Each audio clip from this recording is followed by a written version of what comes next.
Aleluia. Paz do Senhor Jesus.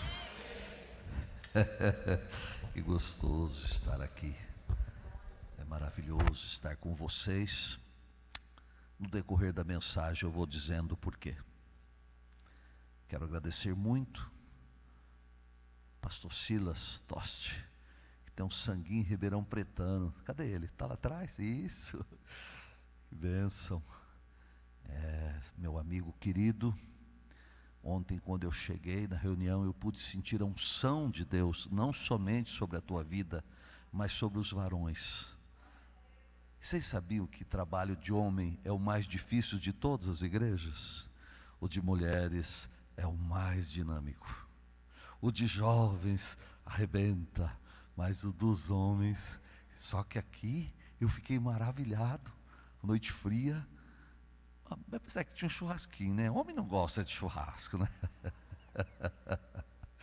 Que noite maravilhosa. Que Deus abençoe o seu ministério. Nesta noite eu quero falar sobre manto.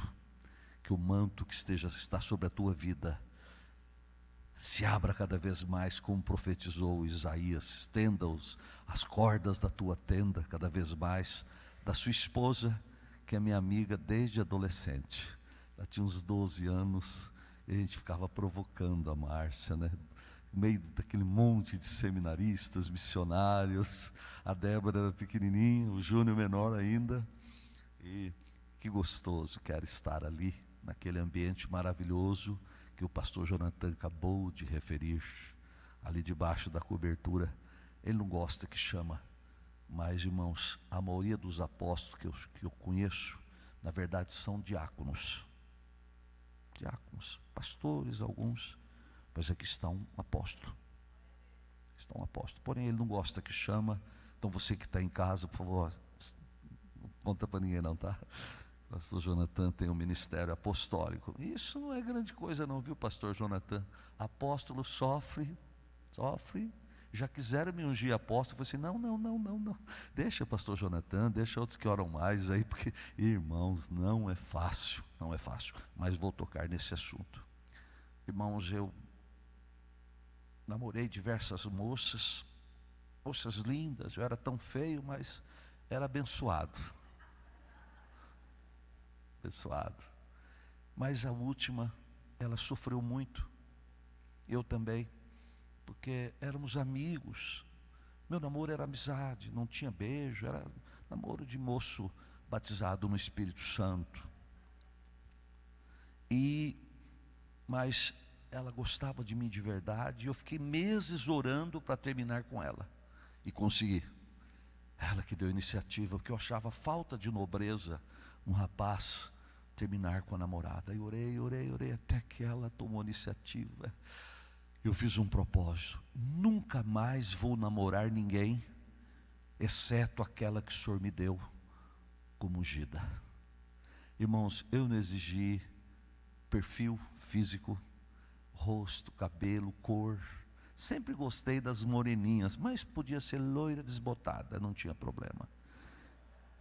Eu queria, porém, uma mulher missionária, porque eu estive pastor, mas eu sempre era missionário na igreja.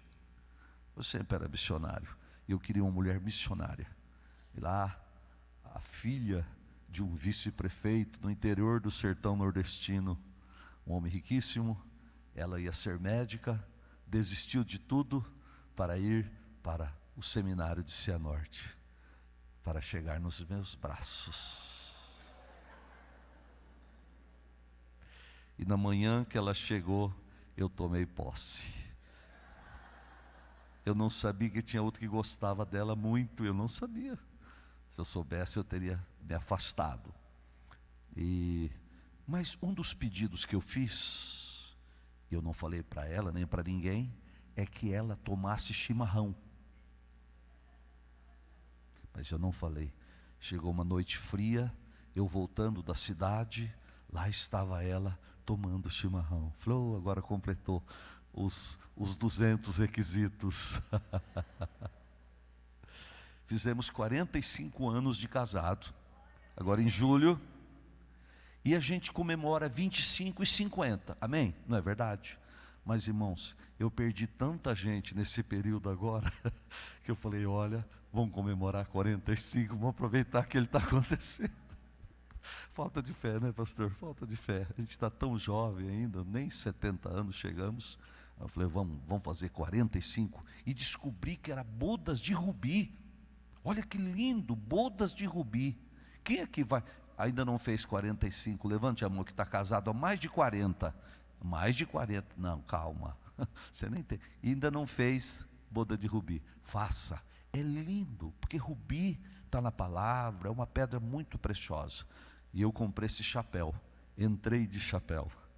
Todo mundo ficou impressionado. Pastor Anésio, o senhor está parecendo um artista. Oh, glória. Irmãos, sabe que a igreja é assim com o seu pastor, né? Eles começaram na minha sala, com um pequeno grupo, então todos são como filhos. Um beijo para vocês, sei que vocês estão no culto, nessa hora, mas tem gente em casa. Um abraço para você que está em casa, um beijo para você que está ouvindo agora às 10 da noite, ou na segunda, ou no decorrer dessa semana, viu? Um abraço para você. É gostoso saber que a gente tem essa possibilidade de depois ouvir, isso é maravilhoso. Ela não gosta não de vir à frente. Vem cantar um hino, por favor. Ela vai cantar um hino antigo, irmãos, que eu amo muito esse hino, e eu quero dedicar especialmente aos que estão em casa, aqueles que adoração maravilhosa. Irmã, eu fui para o céu e voltei, queria ficar lá, que a adoração estava tão ungida. Que ministério de adoração ungido. Eu senti falta da coreografia, pastor, não tem ainda, né? Eu senti falta, acostumado, né? Acostumado. Venha cantar, meu amor, aquele hino que fala sobre o rosto de Cristo. Suba para a glória agora e adore juntamente com a minha esposa. Eu posso usar esse violão aqui? Dá licença. A paz do Senhor Jesus. Uma boa noite para todos. Com um abraço bem quentinho, amém?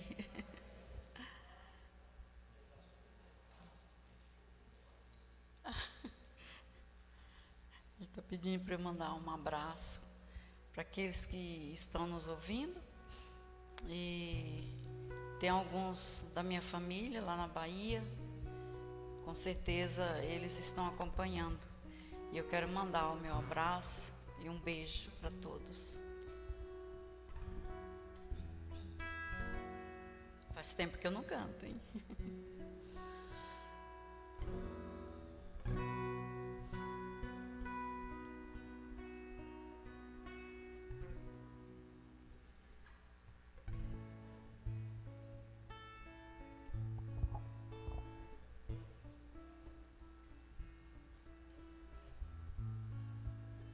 Sempre que eu leio a história de Cristo, eu fico a pensar com grande emoção no privilégio que muitos tiveram de ver o seu rosto, sentir sua mão. Eu também queria a mesma alegria de vê-lo bem perto, bem juntinho a mim. Olhar nos seus olhos serenos e meigos, e como eu seria tão feliz assim. Queria saber como era seu rosto, embora eu sinta que era muito lindo, inspirava fé e também confiança, e dava a todos o gozo infinito. ao ver as gravuras dos quadros pintados daquilo que dizem ser o meu Senhor. Meu ser não aceita o que está na tela, é falsa a inspiração do pintor. Não creio num Cristo vencido, cheio de amargura, semblante de dor. Eu creio no Cristo de rosto alegre. Eu creio no Cristo que é vencedor. Um dia também breve o verei face a face, e assim eu creio pela minha fé. Oh, aleluia, verei o seu rosto, verei a Jesus como Ele é. Oh, aleluia, verei o seu rosto, verei a Jesus como Ele é.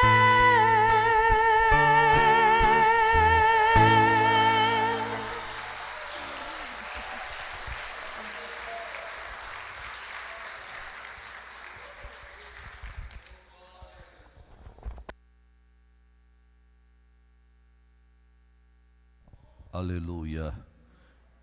Por favor, pastor Elizabeth, me dê o manto. Abra sua Bíblia em 1 Samuel, por favor, capítulo 2. Muito obrigado. 1 Samuel, capítulo 2, versículo 18 e 19. 1 Samuel, capítulo 2, versículo 18 e 19. Estou observando que a maioria aqui tem a Bíblia no papel. É bom que essa não acaba a bateria, né? Pois é. Mas a outra tem bastante versões. Cada uma compensa de um lado, né? 1 Samuel 2,18. Obrigado, Dr. Palocci, meu médico. Sei que você vai ouvir agora ou depois. Você profetizou e Deus abençoou, né? Ontem de manhã a garganta estava ruim, você disse: vai porque você tem que ir. Obrigado, meu médico, meu amigo também. Samuel continuava no serviço de Deus, o Senhor. Embora ainda fosse menino, vestiu um manto sacerdotal de linho. Repita comigo: manto sacerdotal de linho. Ana, sua mãe, todos os anos fazia uma túnica para ele e levava quando ia com seu marido oferecer o sacrifício anual. Amados, há pessoas, eu falava ontem sobre pessoas que são o tipo de Cristo no Velho Testamento. O tipo assim, é que representa o Senhor Jesus muito antes dele ter vindo. E ontem eu falava sobre José. Mas há também Samuel. Samuel é um tipo de Cristo, porque era um sacerdote. Jesus é o nosso sacerdote, fez o sacrifício perfeito, não com sangue de bodes e ovelhas como Samuel, mas com seu próprio sangue derramado na cruz, sangue que purifica, que cobre a igreja, sangue que marca as vergas da nossa porta, tanto da porta deste corpo que é o templo do Espírito, como a porta do nosso carro, como a porta do nosso lar, da casa de Deus. Mas há uma mulher no Velho Testamento que representa a igreja. Para mim, nesses 50 e tantos anos lendo a Bíblia, eu não vejo nenhuma, nem a Sunamita. Lá na canção está muito bonitinha, mas ela não tem história de vida. Ana representa para mim muito a igreja do Senhor. Como representa? Acho que essa igreja brasileira de novembro representa muito Ana. Ana representa muito, né? Uma igreja que está sofrendo, uma igreja que está angustiada, uma igreja que está com medo, uma igreja que está preocupada e uma igreja que está sendo humilhada. A igreja está sendo humilhada em muitos lugares. Em muitos lugares. E Ana era assim. Naquela época, a mulher que não tinha filhos, eles entendiam que era uma amaldiçoada, que era o Senhor que tinha fechado a madre, é o Senhor que impedia dela ser mãe. Então ela sofria todo tipo de bullying, usando uma expressão do século 21, sofria deboches e perseguições. E o pior, era considerada uma mulher que não era abençoada por Deus. E Ana carregava esse fardo. Ela era muito amada do seu esposo. Ele era, pelo que eu percebo, um rico fazendeiro, lá das montanhas de Efraim. Mas nada daquilo alegrava, ele não alegrava. Mas eu não valho mais do que muitos filhos. Não, ela queria ter um filho. E qual o problema, irmãos? Concorrência. Tinha uma mulher que concorria com ela. Como é difícil quando alguém concorre conosco. Isso é um laço do inimigo para as nossas vidas, se descuidarmos. Podemos transformar aquilo em bênção, podemos pegar aquela pedra e ir edificando os nossos fundamentos, mas muitas vezes nós ficamos arrasados, né? Quando a crítica, e tinha Penina com diversos filhos e debochava dela. Mas um dia ela estava como lá no templo orando. Irmãos, eu não sei como ela estava orando, mas para o sacerdote Eli pensar que ela estava bêbada logo pela manhã, vocês imaginam que não era uma oração assim, ó. Eu acho que ela estava, irmãos, tenho certeza, para parecer uma bêbada, ela estava assim, sabe, sofrendo muito. Não sei se fazia barulho ou se era só dos lábios, como diz a palavra, mas ela tinha um jeito de uma mulher embriagada. E realmente ela estava bêbada, embriagada. Sabe do quê? Do desprezo, do sofrimento, do abandono que ela sentia de Deus e das pessoas ao seu redor, como eu disse, por causa da cultura da época. E naquele momento, Deus fala com ela. Às vezes o sacerdote vem e repreende porque ele não nos entende. Irmãos, a melhor disciplina que tem é aquela que nós não merecemos. Sabe quando você não merece ser repreendido pelo seu chefe no seu trabalho? Você não merece ser repreendida na sua equipe de missões. Eu faço expedições, tem dia que eu estou meio bravo, eu tenho que pedir perdão. Tem o dia do perdão nas expedições, pastores presentes. Sabe quem tem que pedir perdão? Eu criei o dia do perdão para eu pedir perdão. Eu saio com 20, com 30, com 16, já saio com 32 pessoas. Irmãos, um perde passaporte, o outro esquece, o outro perde a hora, e eu dou cada bronca, e depois eu tenho que pedir perdão. Mas como é bom quando a gente é tratado com mais dureza do que precisamos. Aí nós somos provados, e é nessa hora que você cresce. Quando seu pai te repreendeu acima do que ele deveria, quando tua mãe te repreendeu acima do que deveria, quando o sacerdote, o homem de Deus, te repreendeu, te disciplinou com mais firmeza do que você precisava. Foi o que ocorreu com Ana, que foi chamada de bêbada. Na verdade, ela era uma mulher dolorida de espírito, e naquele momento, por ela não ter virado as costas, não ter se rebelado, ela recebeu a bênção do Senhor, e Deus operou o milagre, e veio e falou: olha, daqui a pouco tempo você vai voltar com um bebê aqui. E voltou, ela disse, se Deus me der um bebê, não será meu, será do Senhor. E aquele bebê nasceu, e ela disse, a hora que ele desmamar, eu vou entregar no templo. Olha que maravilha. E o bebê demorou não sei quanto, né? Tem bebê que é 6 meses, outro é 3 anos, lá na África, acho que é por causa da pobreza.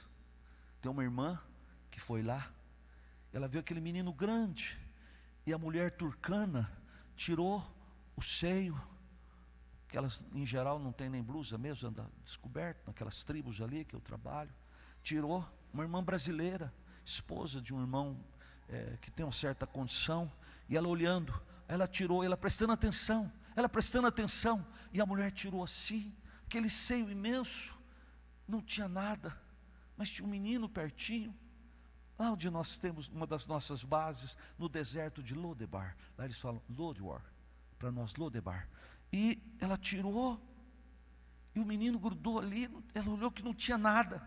Naquele momento, Deus falou com ela, eu estou te chamando para socorrer essa gente, eu estou te chamando. E ela começou um trabalho que continua. Essa semana eles estavam lá, ministrando, já está se formando uma igreja, para a glória do Senhor Jesus.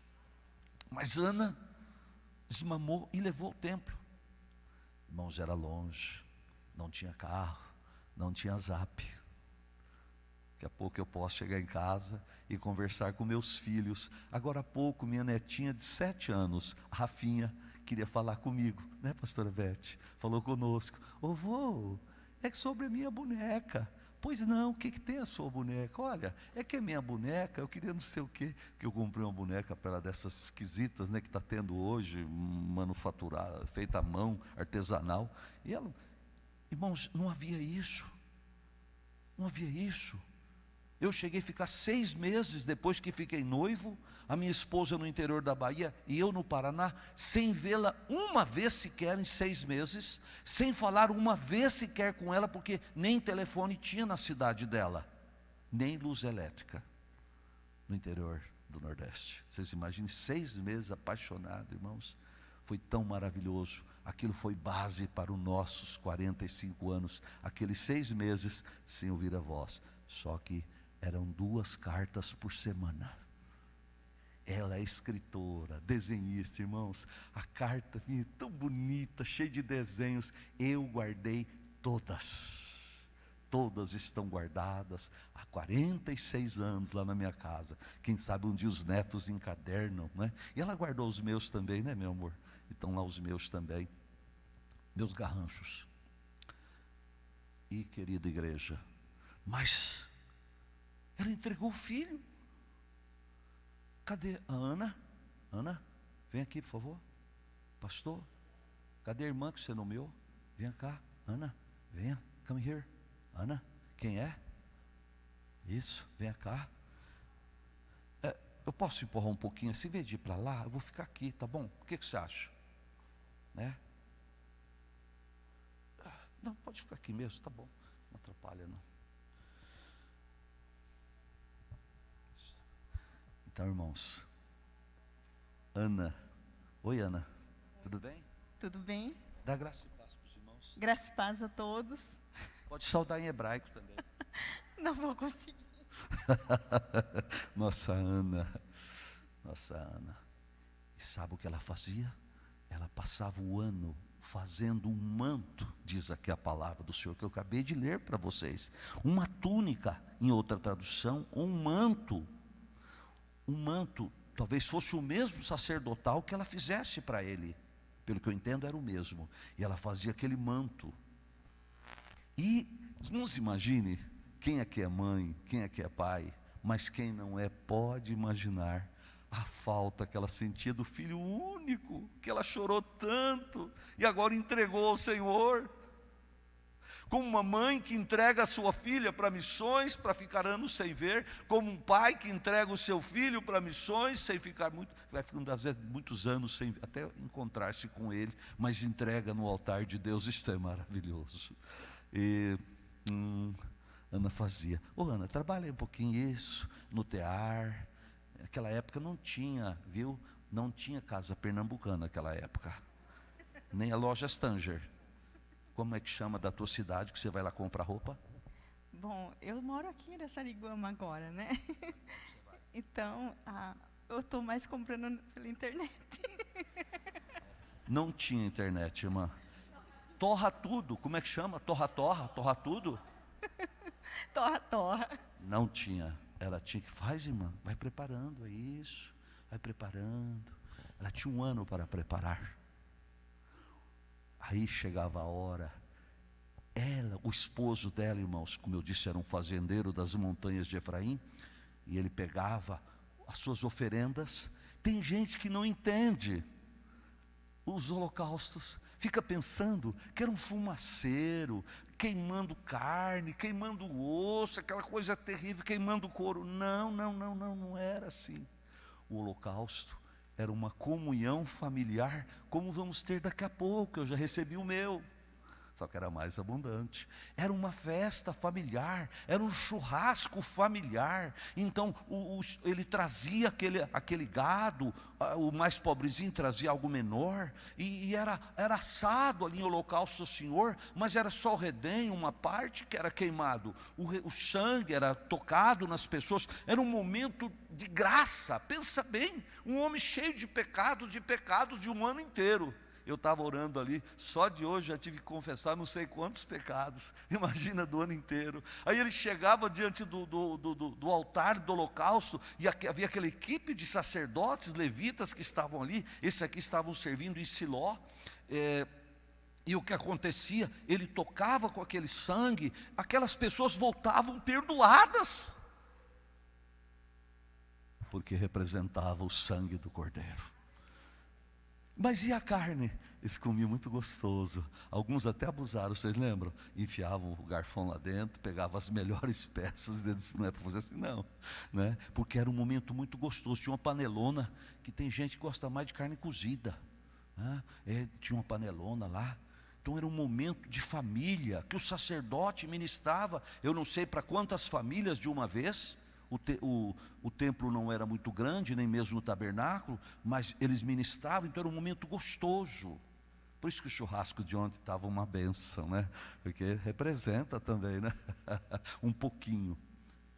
Mas ela ia lá, ficava com aquele grupo, mas ela só tinha olhos para uma pessoa. Sabe para quem? Para o pequeno sacerdote, menino, diz a palavra. Cadê o Samuel? Samuel, olha aqui. Vem aqui. Não senta não, pode ficar em pé. Vai lá, mamãe. Não, aqui. Irmãos, ele era pequenininho, olha o tamanhozinho do Samuel. Vira para cá, Samuel, por favor. Pode colocar o manto. Irmãos, algumas irmãs são costureiras, mas todos entendem de costura. Lembra que você vai fazer seu terno? Experimenta, mede daqui, mede de lá. Aí a mamãe... Está certinho ali o comprimento, deu o manto, mamãe, Ana, isso, não ficou muito largo no pescoço, não? Ou ficou muito apertado, porque ele é meio pescoçudo, ficou bom, ficou assim? Está gordinho, Samuel, viu? Está engordando mais aqui no templo do que lá em casa. E aí, irmãos, ela deixava o manto, e ele voltava para as suas atividades, e ela voltava para as montanhas de Efraim. Amados, onde Samuel está? Na base. Olha aqui, ó, a base. Está observando? Sem essa base, não existe isso aqui. Sem essa base, não tem onde você ficar. A igreja é uma base. Mas há igrejas que sempre foram muito mais base do que as outras. Jerusalém, que base? A primeira igreja estava em Jerusalém. Dali que eles saíram para abrir a segunda grande igreja missionária, Antioquia. Jerusalém foi destruída rapidamente. Eles estavam em Antioquia. A igreja foi destruída em Jerusalém, não ficou ninguém mais. Diz os historiadores, o grande historiador, escritor da história da igreja, aquele livro famoso, ele disse que Deus avisou E quando Jerusalém foi destruído, eles já estavam para o lado de lá do Jordão refugiados. Mas a igreja acabou ali. Antioquia foi a igreja base das primeiras viagens missionárias. Repita comigo: base, base, fundamento, lastro. Ah, como o inimigo odeia. Antioquia foi atacada, foi destruída a igreja também. Mas a grande base ficou sendo Éfeso. Diga comigo, Éfeso. O próprio João, o último dos apóstolos, velhinho, para onde ele se mudou? Para Éfeso. Era lá que era a base da igreja mundial, era em Éfeso. Foi lá que Paulo ficou um bom tempo, foi lá que Paulo alugou uma escola enorme, chamada Escola de Tirano, onde funcionava a igreja. Diz os estudiosos que ele tinha mais de 100 missionários indo e voltando. Ali que se formou uma base imensa, ao ponto dele poder alugar um navio. Até hoje eu não conheço nenhuma missão que consegue alugar um avião de 300 lugares. Paulo chegou ao ponto de alugar um navio. Uma das provas, não só na história, mas na Bíblia. Diz assim: decidimos que o navio fosse para cá, fosse para lá. Você não faz isso com a aviação cometa. Mas se você alugar um ônibus, você pode determinar: pare para almoçar em tal lugar. Éfeso, eu estive lá agora, estou voltando da região, em Turquia, Grécia, ali de pertinho uma da outra. Acabou a igreja de Éfeso, acabou. O inimigo odeia os fundamentos, as bases.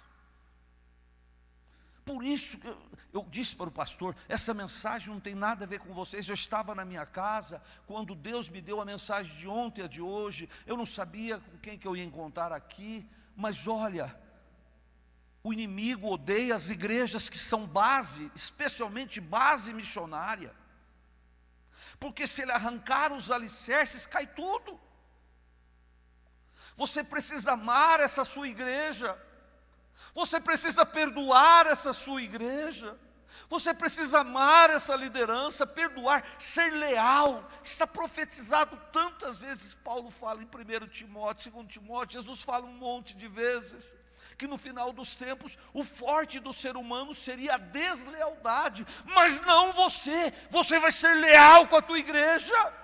Isso aqui é uma base. O que é que vocês vão ter? Semana que vem, missões. Quantos missionários já saíram daqui? Eu falo que mais de 1000. Mas quantos que passaram por aqui para se fortalecer, para ser enviado por uma outra base? Isso aqui é um prolongamento, é um prosseguimento da base missionária de Cianorte, onde milhares saíram pelo mundo afora. Irmãos, eu não sei, um dia só na glória nós vamos saber quantas igrejas foram abertas no Brasil e no mundo através da base de Cianorte, que foi transferida para cá. Então não tenha dúvida, o diabo não gosta de vocês, mas ele está certo. Alguém aqui gosta dele? Então nós também não gostamos dele. A diferença é que nós somos a noiva do Cordeiro. O Cordeiro não tem uma namorada, um amante, como se diz hoje, tem um nome que se dá hoje, relação casual. O Cordeiro não tem uma relação casual com ninguém. Ele tem uma noiva que o Espírito Santo está adornando, está enchendo. Inclusive as decepções que temos passado, elas estão preparando uma noiva poderosa. Antes a noiva era uma arpista tocando, agora a noiva tem a harpa do lado, mas ela tem uma espada poderosa. E essa noiva se levantou, não é mais uma mulherzinha frágil, é uma gigante, é uma gigante, é uma gigante. Como Ana. Quantas mulheres compuseram livros da Bíblia? Só Hebreus foi escrito por Priscila. Só que ela organizou com os líderes. E por que ela não pôs Priscila? Porque o livro não seria aceito. Tal era a situação da época. Ela organizou com Apolo, com Paulo, com todos que estavam ali. Ela que discipulou Apolo. A casa dela surgiu onde ela estava, surgiu igreja. E sempre coloca Priscila e Áquila. Isso é da época, para mostrar que a autoridade espiritual, não como pai, claro que não, mas espiritual estava sobre Priscila. Mas talvez nem foi ela. Agora, quantas mulheres escreveram salmos na Bíblia? Ah, Miriam escreveu um. Mas olha, o salmo mais lindo de uma mulher foi o seu, Ana. Como você teve uma inspiração? Você viu o cântico de Ana? E é enorme. Você viu que salmo? Você viu que salmo que você escreveu? Como é que você pode ter tido uma inspiração tão grande? Inspiração divina do Espírito Santo. Mas você era uma mulher judiada. Você era uma mulher judiada, humilhada. Mas o poder de Deus estava sobre mim. Mas Ana, eu não posso. Ana, eu vejo tantos cantores fazendo tantos hinos, mas nenhum é tão bonito como o que Deus te deu. Sim, porque o que vem de Deus é puro. É o Espírito Santo que orienta, que capacita, que nos inspira. Olha que lindo. Vamos aplaudir o Senhor.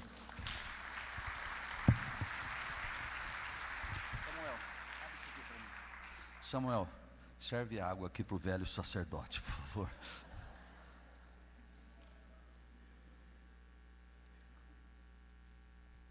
Vem para o primeiro degrau, por favor. Passado um ano, Ana, pensou que saudade. Não, que saudade. Eu nunca fiquei um ano sem ver meu filho. Meu Deus, irmãos, acho que eu morreria de saudade. Um ano. Já ficou. Mas tem telefone, irmã. Lá você não tem telefone, você mora nas montanhas de Efraim. Você passa o ano inteiro. O WhatsApp ainda vai gastar 3.000 anos e meio para chegar. Você ainda está no tempo dos juízes, filha. Você entendeu? Você não tem. Você pode montar num jegue e viajar um mês, quem sabe, mas não tem jeito. É o que eu fazia. Mas uma vez por ano. E lá você fez o novo manto, porque todo ano era um manto novo. A igreja precisa se renovar. Não pode o manto de 2020, o mês de 2021 mesmo, não é mais manto, é mantra. Mantra é repetição de religiões orientais. Não é manto, diga mantra fora. Manto venha. Aleluia. É a base, Jerusalém. Mas põe agora um manto sobre ele. Cresceu, hein? Você lembra? Já está chegando à altura da mãe. Olha aqui. Está chegando à altura da... Ficou muito bonito. Você cresceu. Que emoção, meu filho, poder voltar e te ver. Mamãe fez uma túnica nova para você. Eu acredito que vai servir. Estivemos longe tanto tempo.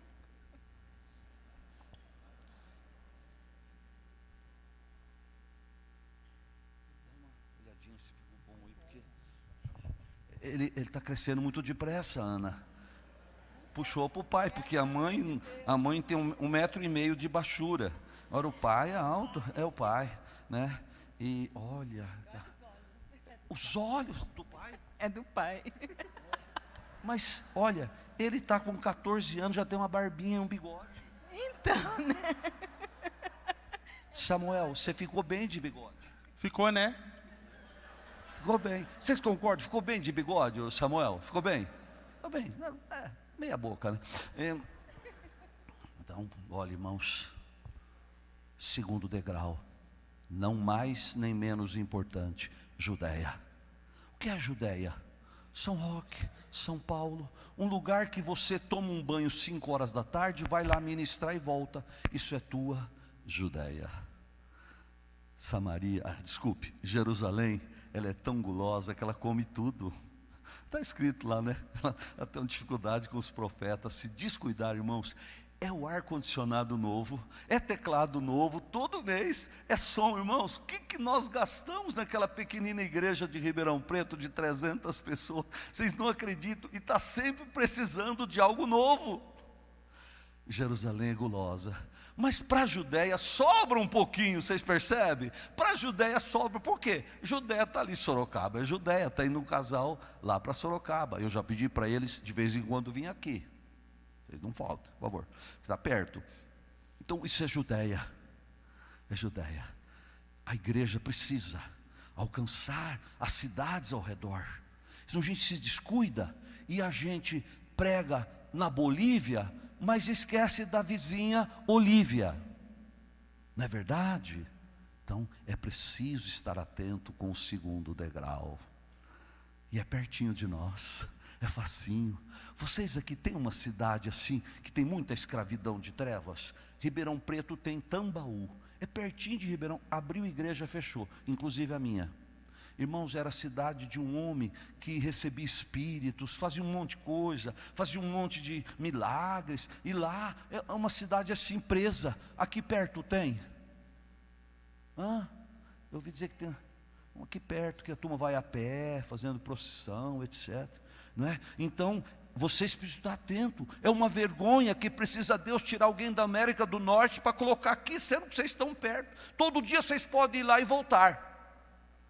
Mas aí Samuel ficava ali ministrando na presença do Senhor, e Ana voltava. Ana, você só tem um ano, minha filha, e o jeito que o Samuel está crescendo, é bom você fazer bem fortinho agora, reforçar, e tem que durar um ano, hein?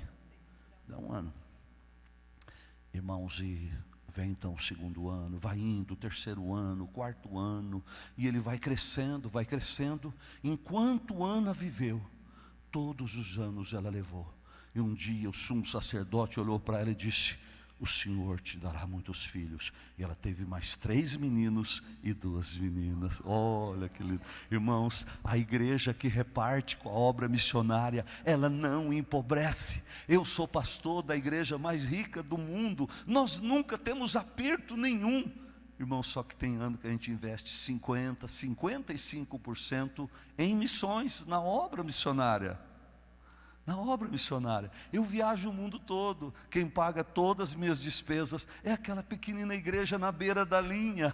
Na beira da linha. Quem for lá, quero que um dia o nosso querido Silas e a esposa vão lá. Pastor Jonathan e sua querida esposa já esteve. Vai ver que igreja humilde.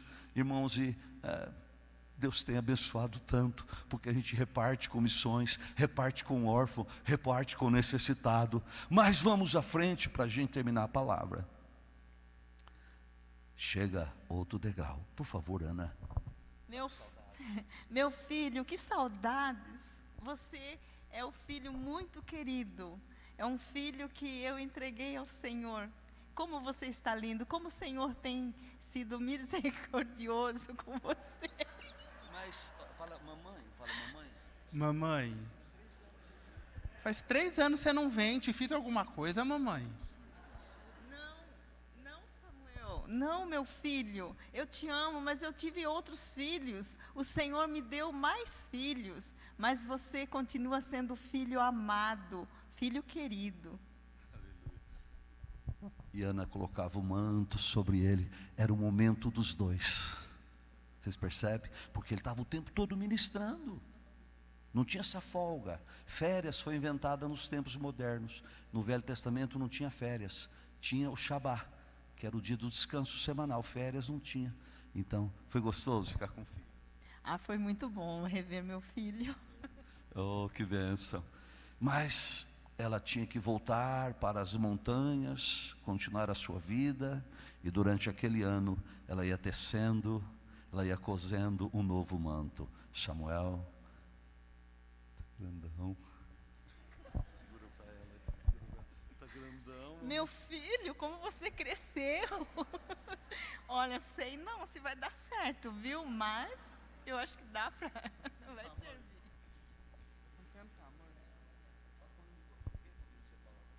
Vamos tentar, mãe, vai que serve.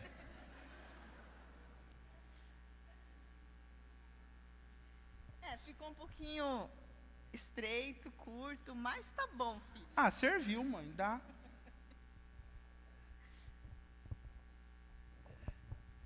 Ficou bom assim, mamãe? Ficou bom?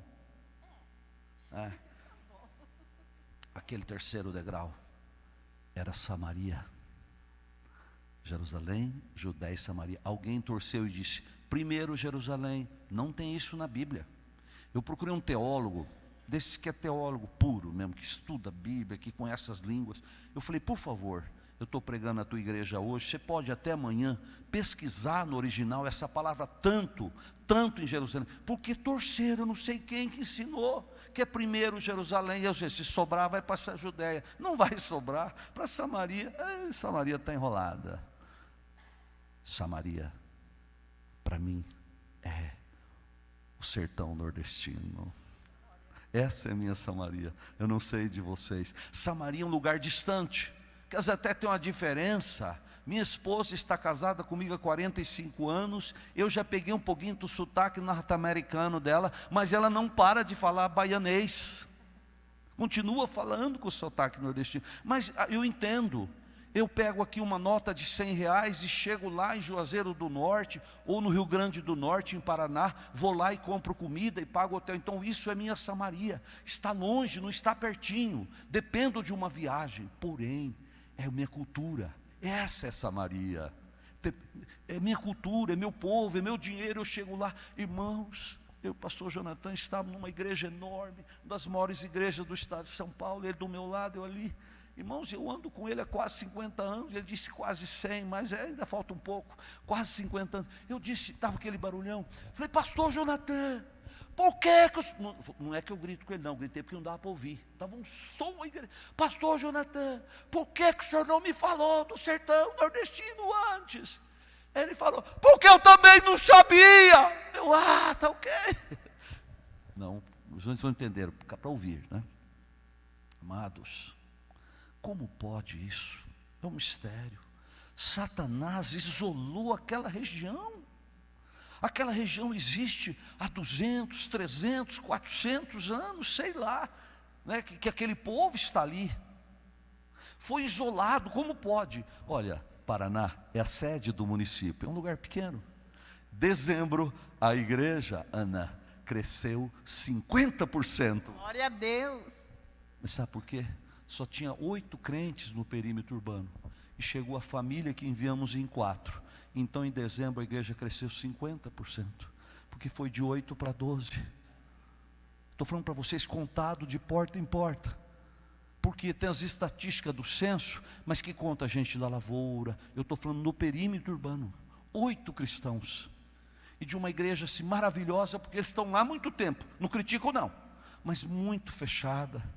Então, não tinha praticamente nenhuma criança. A primeira criança crente daquela cidade foi o menino José Valente, que chegou, conversador, prega o evangelho o tempo todo, tem 7, 8 aninhos. Um beijo para vocês estão me ouvindo? Um beijo, José, um beijo, papai, Rafael, mamãe Luana, o irmão mais velho, o Caio. Um beijo para a família que acabou de chegar para somar forças, família Saraiva. Obrigado, Deus tem um plano, não desanimem, sei que está difícil. Irmãos, alguém me passou uma orientação, uma mulher experiente. O senhor quer fazer uma obra social? Sim, eu quero começar com uma obra social para depois abrir a igreja. Vá na prefeitura e peça um imóvel. Irmãos, a prefeitura está numa situação tão difícil, que a prefeita havia me falado palavras muito difíceis, que eu não vou repetir, mas ela disse, pastor, há um emprego por R$200 para as pessoas daqui. Meu Deus, irmão, R$200 em Ribeirão Preto é uma diária de uma diarista. Olha, me falaram que estava 6 anos sem chuva. Irmão, 6 meses sem chuva, quebra essa região inteira. 6 anos.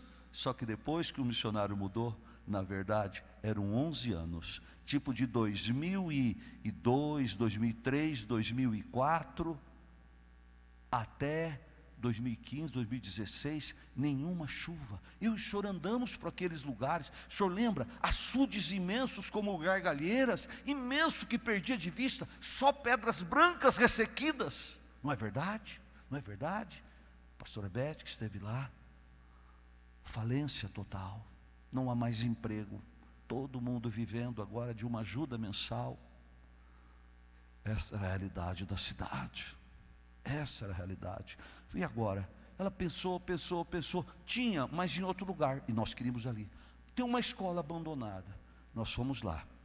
Depois eu deixo para o pastor passar. A escola está num estado tão terrível, Depois de escola, ela foi cadeia, ela foi um monte de coisa, aí abandonaram. Devia estar abandonado há uns 10 ou 15 anos. Roubaram telhas, todas as portas, todas as janelas, quebraram tudo, estava em pedaços. Mas tinha um homem que tinha manto do meu lado, um apóstolo por nome Edson Mequelute. Um abraço, se estiver ouvindo. E ele disse assim: pastor, isso é coisa de doido assumir essa escola para reformar. Mas nós somos dos doidos, ele falou. Falei, amém. Ele é um homem experiente na área. Irmãos, em 6 meses, a escola já estava funcionando para a glória do Senhor. Está tão linda, eu quero que vocês vão lá. Mas está tão linda, como? Quando eu cheguei lá dentro, eu vi tudo destruído. Não dava para reformar. O engenheiro, filmei e mandei para ele, o doutor Marco e a mim. Ele disse, pastor, é pôr tudo no chão e começar do zero. Que jeito? Para reformar, não tínhamos dinheiro para fazer tudo de novo. Só que ela era grande, no principal ponto da cidade, muito bom. De repente eu olhei para o alto. A estrutura de madeira era linda e perfeita. Por chão só destruição, por alto está uma bênção. Já estamos com uma igreja naquele lugar. Não domingo agora o outro, não domingo nesse que passou, o anterior, eu estava lá. Irmãos, só a igreja estava presente. Tínhamos umas 60 pessoas contando as crianças. A situação de pobreza é tão grande, subnutrição. Ninguém morre de fome no Nordeste. Ninguém. Viu? Tem subnutrição. Que nós precisamos de 110 vagas e só pudemos 24. E eu e Elizabeth adotamos uma menina, eles que escolheram. Que linda que é a nossa filhinha nordestina, né, pastora Beth? Como é o nome dela? Não estou vindo daqui. Isadora. Que linda que ela é. É comum, os pais vão embora e deixam a criança com o tio, com o avô. Esse que é o sertão nordestino. Não tem órfão andando pela rua, não. O conselho do menor e adolescente, Silas, pega as crianças, não pode. Um deles estava morando no cemitério, foram lá buscar, está conosco hoje. Mas nós não ficamos de noite com eles, porque até a lei não permitiria. Cada um deles tem uma família que os acolhe. Em geral, a Isadora, nossa filhinha, vive com a avó. Desde quando a mãe aparece por lá. Vocês percebem? É preciso que o manto cubra não somente Jerusalém gulosa, não somente a Judéia que está pertinho. O manto precisa ir um pouco mais longe, chegar a Samaria. Samaria está lá precisando. Outros estão indo nos ribeirinhos. É Brasil. Você contrata um barco em Porto Velho, em Manaus, você vai para o interior, você vai chegar em centenas ou milhares de vilarejos, são chamados ribeirinhos, sem nenhuma igreja. Eu acabei de ler ali sobre os ciganos, sobre os quilombolas, tive algum quilombola já, em geral, pouquíssimo evangelho. Então esse manto não pode ficar lá na base, não pode ficar na Judéia, tem que subir mais um pouco. Mas agora, mamãe, quarto, esse manto tem que ir até os confins da terra. Meu despertamento para a África começou lá no seminário. Um dos nossos moços, da Jocum na época, chamado Clécio Potiguar de Araújo, um abraço Clécio, se estiver ouvindo, ele foi preso lá, e nós começamos a orar por ele. Veio o comunismo num país livre, e prendeu o nosso missionário, Clécio. Aí começamos a orar pela África. Então, eu ajudo no Menina dos Olhos de Deus, que o nome oficial é Hope Nepal. Hope Nepal. Sou apenas um auxiliar da diretoria, porque não é minha área. Mas para muitos lá é os confins da terra. O meu confins da terra é a África. É a África. Eu já escapei da morte tantas vezes lá. Um dia estávamos atravessando para uma ilha.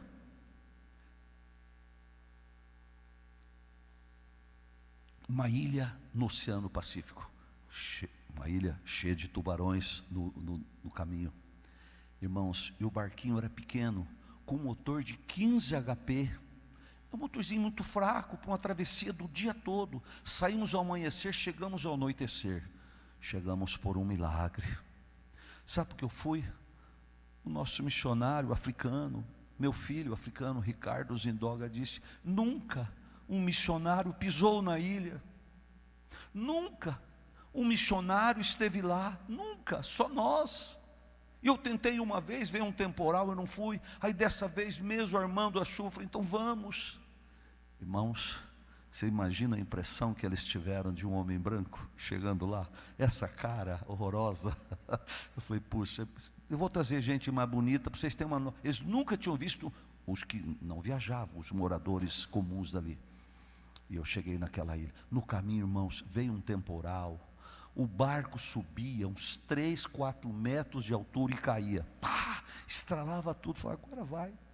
Irmãos, eu nado um pouquinho, mas não para enfrentar um mar daquele. Quando foi sair, eles pediram o meu sapato e ensacaram num plástico. Você nunca entrou num ônibus ou num avião que pegasse o teu... Pegou, Samuel, alguma vez isso? Lá pega, sabe por quê? Porque você vai ficar molhadinho. Então teu sapato fica enxuto, pelo menos ele. E ó, corta o bigode. Aqui fica cheio de água, ainda mais um bigodão grande desse. Fica cheio de água e depois fica caindo na tua boca. Queima os teus lábios. 9 horas, dos quais 7 entre a vida e a morte.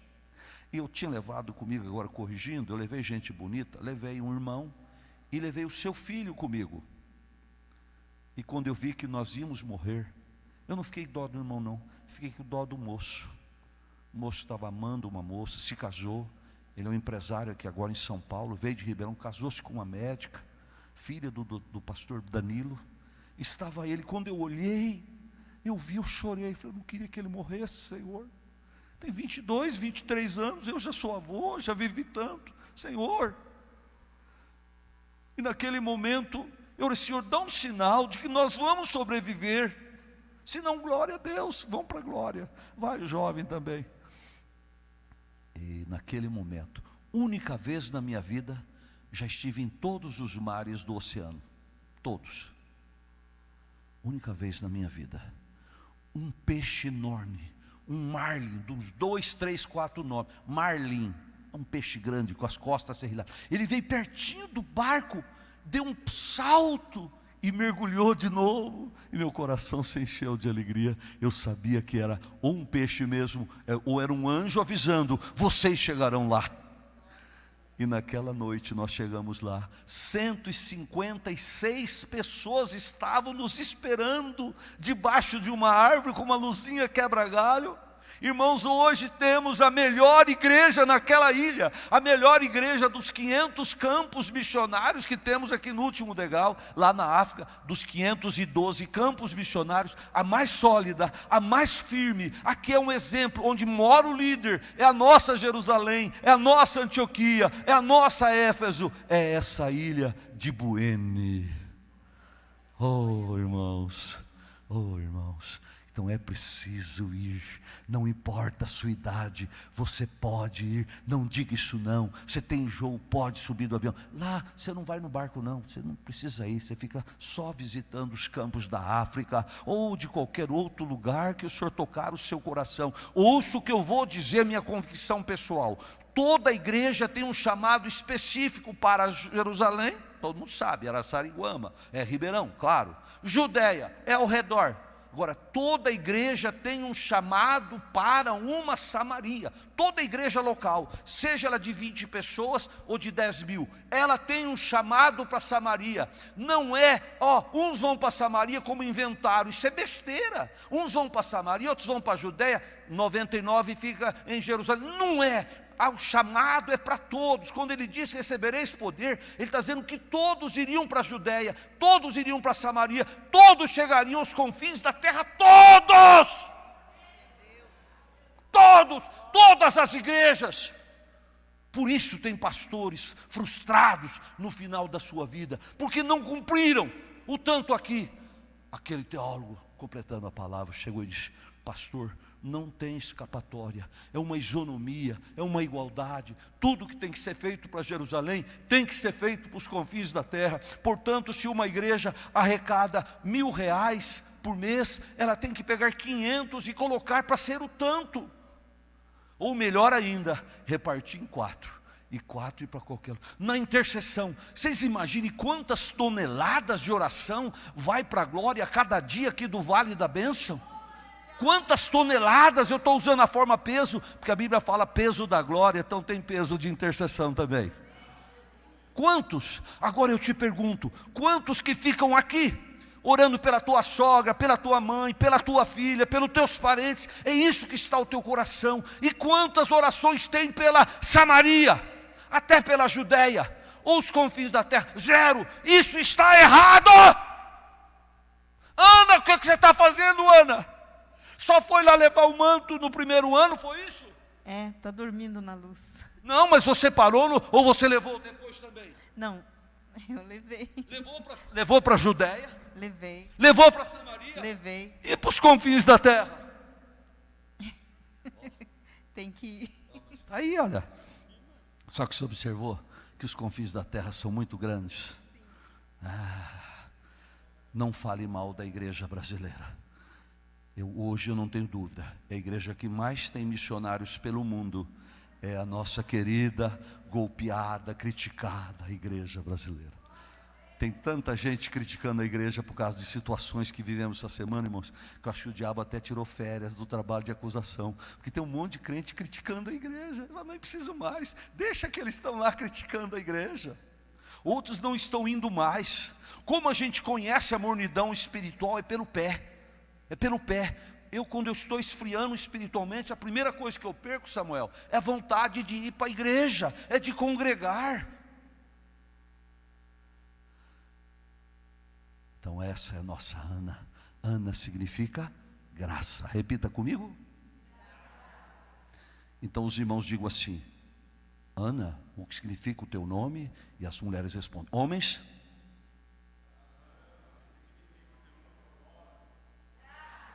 Irmãos,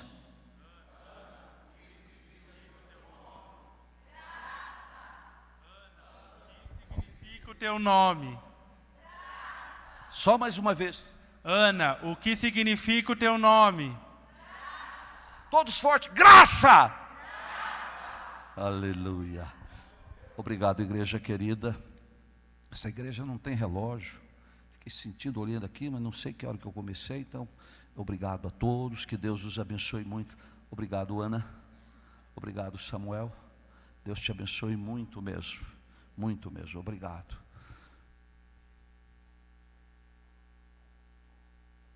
Deus vai te abençoar. Não importa se você tem 18, 15, 12 ou já passou dos 70. Não importa.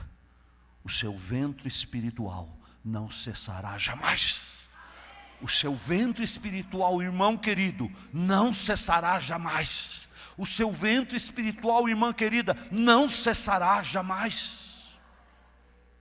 Não cessará jamais. O Senhor te chamou com um propósito. Ele te ama muito. E nunca diga não tenho dinheiro. Não existe problema financeiro na obra missionária. O que falta na obra missionária é intercessão. A intercessão levanta missionários. A intercessão levanta recursos. A intercessão salva vidas lá no sertão, ou do nordestino, nos ribeirinhos, ou lá nos confins da terra. A intercessão faz isso. Nunca houve outra arma tão eficiente. Não existe, não existirá. Eu não ando pelas igrejas levantando oferta, apesar que isso é bom e é importante que o missionário faça isso. Eu ando pelas igrejas levantando intercessores. Eu não dou papelzinho para ninguém, é bom dar, dê mesmo, é um erro meu, mas eu levanto intercessores, intercessores, intercessores. Estou com um número enorme de pessoas que todos os dias oram por nós, senão eu não teria resistido. Eu sou tão frágil, tão fraco, mas tem pessoas me sustentando nessa intercessão.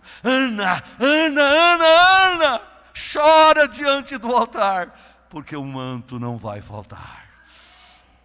Por favor, desculpe se eu passei do horário. Por favor,